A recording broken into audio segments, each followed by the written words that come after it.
ফেসবুকে যারা ভিডিও বানাতে আসছেন, যারা কন্টেন্ট ক্রিয়েটার হবেন, তারা ওটা চিন্তা করবেন। ফেসবুকে আমরা কিছু পাবো না, এমনি আমরা খুশি লাগতেছি, আনন্দ লাগতেছে, এই জন্য আমরা ভিডিও বানাচ্ছি, মানুষ আমাদেরকে দেখবে, আমরা একদিন ভাইরাল হব।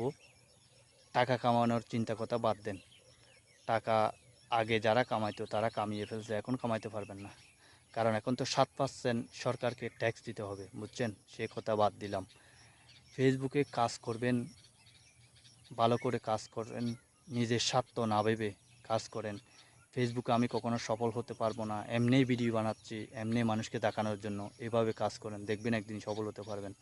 আর যারা এই ফেসবুকে এরকম আমার মতো কন্টেন্ট ক্রিয়েটার যারা আছেন, এরকম যারা ভিডিও বানান, সেলফি ভিডিও বলা হয় আর কি, এটাকে সেলফি ভিডিও বলা হয়, যারা সেলফি ভিডিও বানান, এর সাথে সাথে একটা খুলবেন, ইউটিউব খুলবেন, ইউটিউব ইউটিউব চ্যানেল করবেন।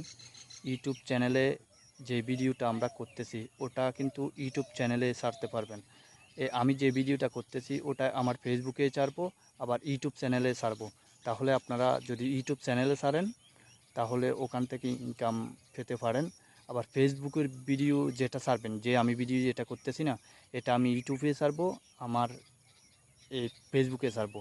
আমার এসআই ফুল একটা ইউটিউব আছে, ওখানে আমি ভিডিওটা ছাড়ি, বুঝছেন? আসসালামু আলাইকুম।